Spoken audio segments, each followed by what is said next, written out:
آج کے دور میں انسان نے جتنا اپنے پیٹ کے بارے میں سوچا ہے اتنا شاید کسی چیز کے بارے میں نہیں سوچا، اور گھوم پھر کے پھر وہی پیٹ کے بارے میں پریشان ہے۔ کیوں؟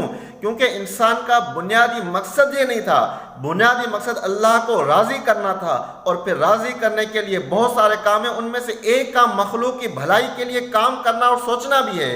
کیا رشوت لینا مخلوق کی بھلائی ہے؟ کیا سود لینا، سود پر کاروبار کرنا مخلوق کے لیے بھلائی ہے؟